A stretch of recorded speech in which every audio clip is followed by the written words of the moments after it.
Assalamualaikum.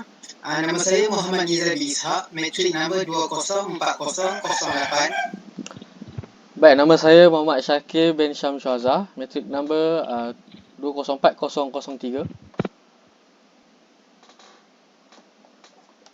Nama saya Muhammad Izzat bin Muhammad Ali, nombor matrik 203341. Dan nama saya Muhammad Rashid Busri, nombor matrik 201928. Berdasarkan kepada assignment Sosiologi Pendidikan, FCE 3302, kumpulan, kami memilih topik isu budaya negatif dalam kalangan pelajar di sekolah. Pengenalan.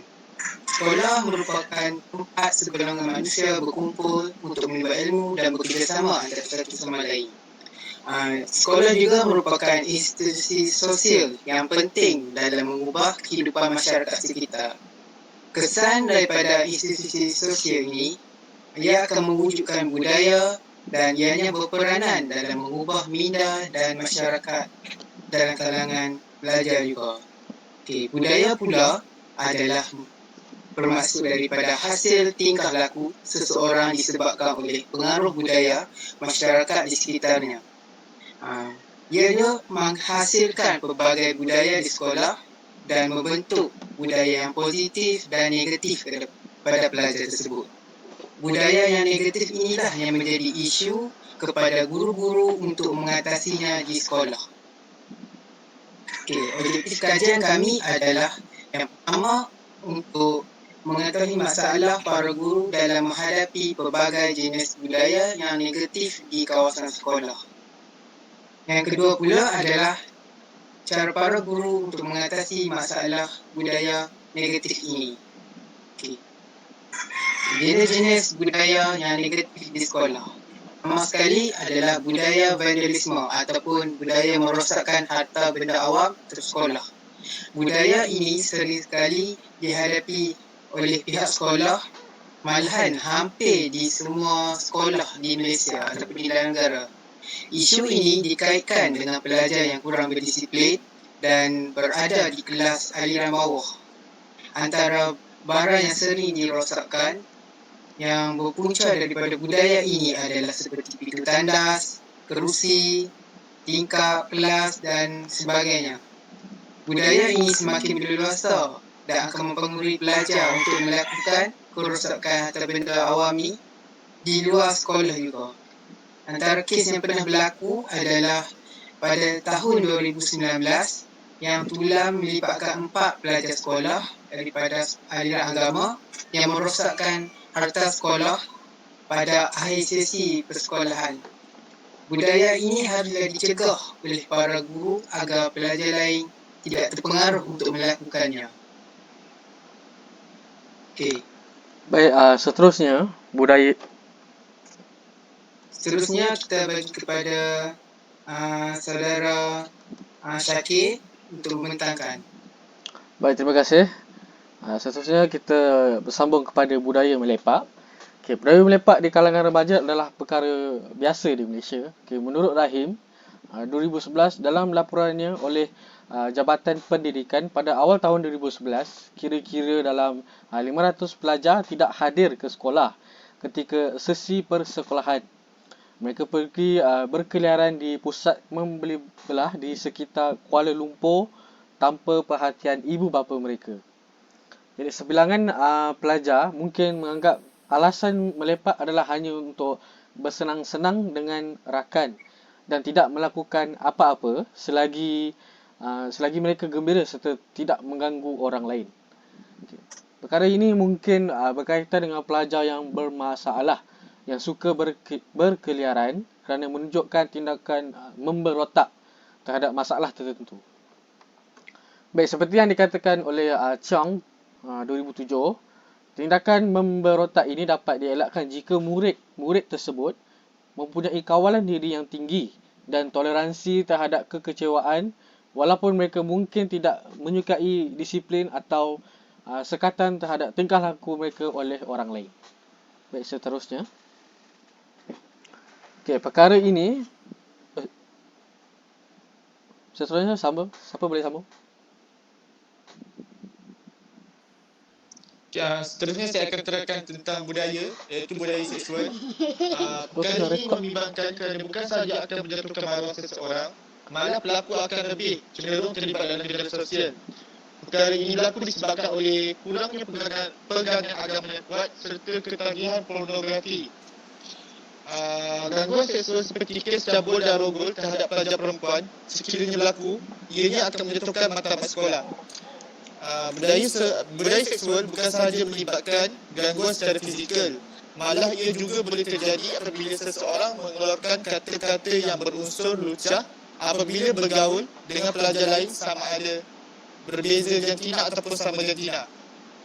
Selain itu, hubungan sejenis ataupun gejala LGBT juga sering berlaku di kawasan sekolah harian sekiranya sekolah tersebut mempunyai asrama. Kebanyakan kes yang berlaku adalah melibatkan aktiviti homoseksual, iaitu budaya seksual melibatkan pelajar sejenis seperti gay dan juga lesbian. Perkara ini berlaku disebabkan oleh pelajar ditempatkan di dalam satu kawasan yang sama. Seterusnya, saya serahkan kepada Rashidi untuk menerangkan tentang budaya seterusnya. Okey, dengar suara saya? Dengar.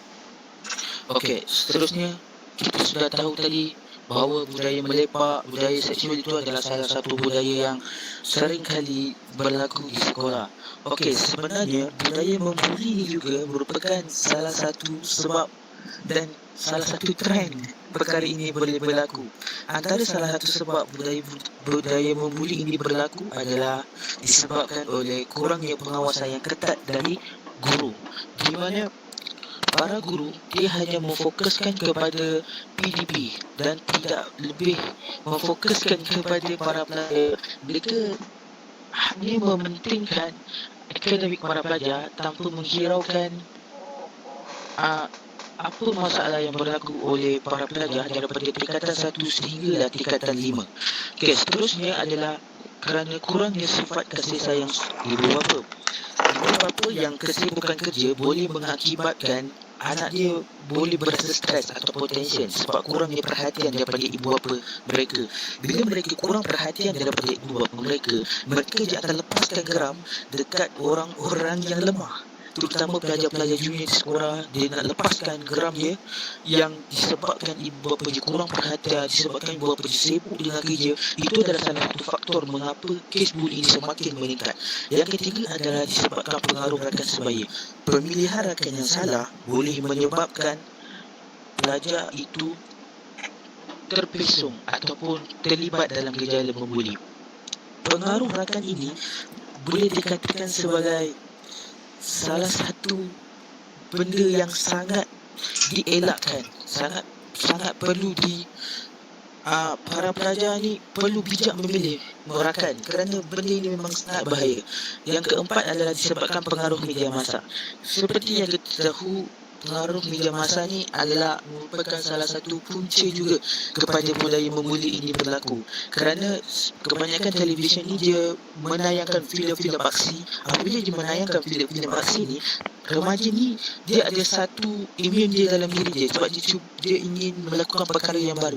Bila dia ingin melakukan perkara yang baru, dia terkesima melihat video aksi filem yang kebanyakannya menjadi pilihan ramai, terutama dalam golongan belia.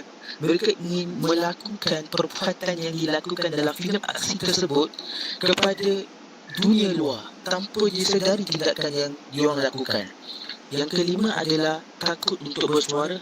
Maksudnya dekat sini apabila pelajar yang lemah maksudnya pelajar yang sering dibuli oleh pelajar senior ataupun pelajar yang sering dibuli oleh rakan-rakan mereka sendiri, diorang takut untuk bagi tahu kepada guru. Sebab apa? Apabila diorang takut memberitahu kepada guru diorang akan lebih dibuli, diorang akan lebih dipulaukan oleh rakan diorang sendiri, dan kemungkinan akan memberi kesan yang lagi buruk jika diorang bersuara atau memberitahu perkara ini kepada guru mereka. Okey, next slide. Okey. Jadi antara peranan guru dalam mengatasi isu budaya negatif tersebut adalah yang pertama sekali, guru haruslah berperanan dan bijak dalam mengawal. Guru boleh melakukan aktiviti kesedaran, program motivasi ataupun lain-lain. Dia mempunyai banyak tahap dalam mengawal jenis-jenis pelajar yang seperti ini. Okey, antara tahap yang pertama yang guru boleh lakukan adalah semasa mereka berada di dalam kelas. Guru haruslah memasuki elemen-elemen positif kepada pelajar semasa mengajar dan menasihati sedikit demi sedikit walaupun tidak secara langsung. Dengan menggunakan pendekatan psikologi kepada pelajar, pelajar tersebut akan sedar akan kesilapan mereka dan mereka akan lebih terbuka dalam menerima nasihat tersebut. Okey, selepas pelajar sedar perkara tersebut, guru boleh melakukan pada tahap kedua dengan melakukan aktiviti motivasi atau kesedaran.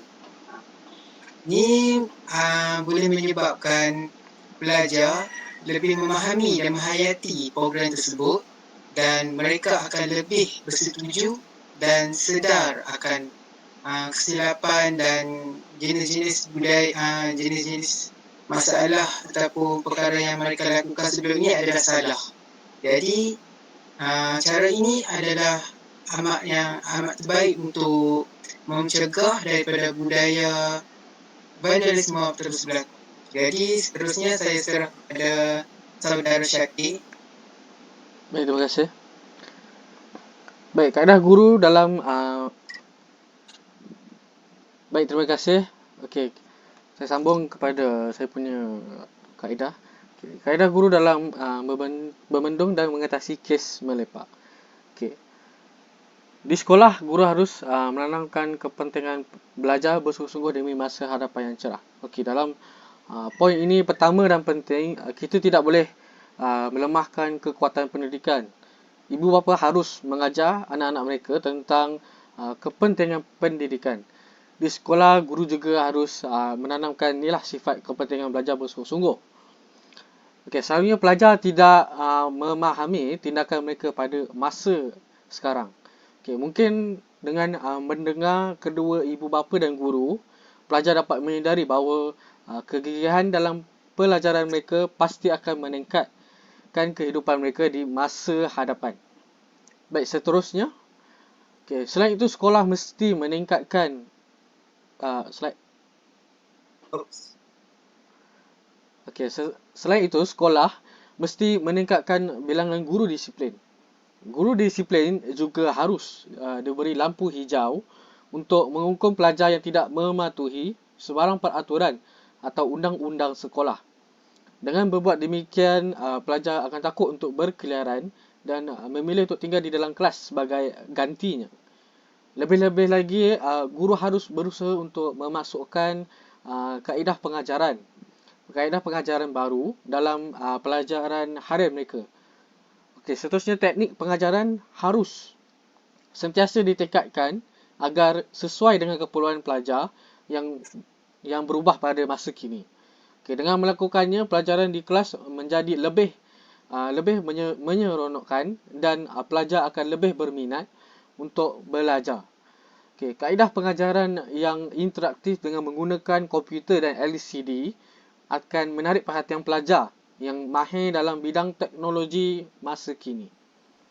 Baik, seterusnya. Akhir sekali, sekolah dan masyarakat dapat mengadakan aktiviti yang lebih menarik selepas waktu persekolahan. Okey, sekiranya sesuatu yang menarik berlaku, banyak belia ataupun pelajar-pelajar akan tertarik untuk turut serta.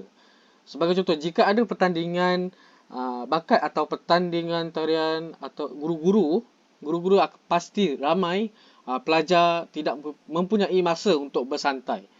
Kerana kegiatan kurikular di sekolah juga harus lebih relevan dan menarik agar dapat menarik perhatian mereka. Okay, masalah budaya melepak ini telah melanda banyak sekolah sejak sekian lama. Okay, budaya melepak dapat diselesaikan jika langkah-langkah segera diambil untuk mengekangnya. Okay, para pelajar adalah pemimpin masa hadapan negara kita dan harus juga dan kita harus dijaga untuk memastikan supaya negara yang sejahtera.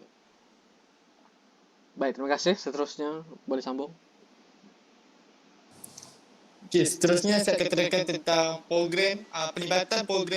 pelibatan pelajar terhadap program kerohanian. Sekiranya pelajar mengikuti program kerohanian, sebagai contoh, belajar Islam dengan bacaan Yasin serta solat hajat pada awal pagi, ianya dapat memantapkan pegangan agama pelajar supaya tidak terpengaruh dengan gejala negatif. Hal ini kerana setiap agama menyeru semua penganutnya untuk melakukan kebaikan. Dengan pegangan agama yang kukuh, pelajar akan merasa takut untuk melakukan perkara negatif kerana ianya akan mendatangkan kerosakan pada diri. Selain itu, pihak sekolah juga perlu mengadakan pendidikan seksual untuk pelajar. Hal ini supaya memberi pendedahan kepada pelajar tentang keburukan melakukan hubungan seksual, sama ada hubungan sejenis ataupun berlainan jantina. Jadi ini akan memberikan pelajar satu ilmu tentang bahayanya seksual sekiranya dilakukan secara berleluasa. Seterusnya,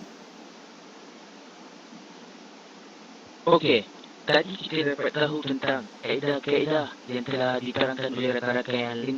Kaedah dia punya masalah seksual.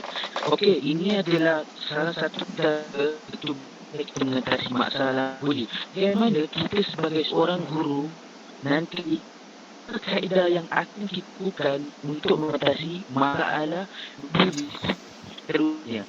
Okey, yang pertama adalah kita boleh mengadakan kempen bully. Apa bully itu sebenarnya? Apabila kita telah menjadi seorang guru, kita nak jalankan satu kempen bully, kita memerlukan taruh yang sangat kuat. Kita pastikan setiap pelajar ini join kempen bully yang kita hendak jalankan. Kita ajak guru yang lain juga turut serta dalam program kita. Kita bukan mengadakan kempen anti-bully ini, tetapi kita juga boleh menjalankan ceramah tersebut. Kita boleh jalan sekurang-kurangnya sebulan sekali. Sebab apa? Remaja ni dia akan cepat lupa perkara-perkara seperti ini. Apabila kita jalankan kempen ceramah anti-bully ni setiap bulan, kalau boleh setiap minggu, kita dapat mengingatkan mereka dari semasa ke semasa. Antara lain juga selain kempen, kita boleh juga kuis. Sebab kita tahu para pelajar ni dia lebih suka untuk mendapatkan habuan. Dan kuis yang kita jalankan ini, kita bagi reward. Sesiapa yang jawab, yang tak jawab, kita bagi reward. Walaupun reward adalah reward yang biasa-biasa sahaja, tetapi dia memberi impak kepada para pelajar.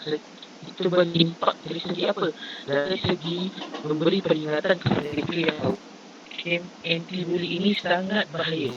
Kempen anti-bully ini sangat penting untuk para pelajar, sangat penting untuk para guru terutamanya, para semua masyarakat yang terlibat.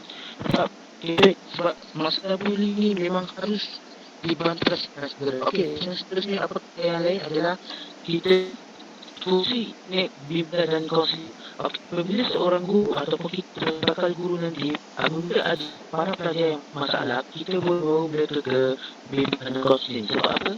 Guru bimbingan dan kaunseling ini mereka sudah terlatih dan mereka tak untuk merawat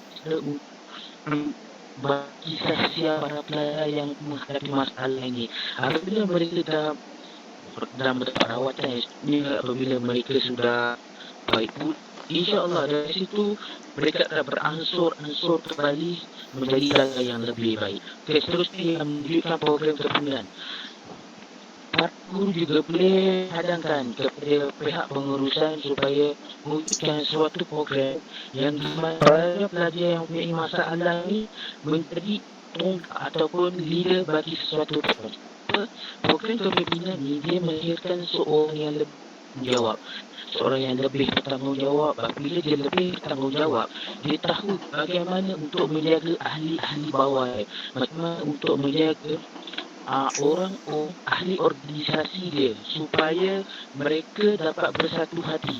Dan dari program kepimpinan itu juga mereka lebih kenal mengenali yang menghormati, hormat menghormati. Itu perkara penting ataupun satu program yang kalau boleh dilaksanakan bagi mengurangkan masalah membuli ini. Yang terakhir adalah merapatkan hubungan dengan keluarga dan juga pelajar. Merapatkan hubungan keluarga ini bermaksud masalah ini disebabkan oleh keluarga.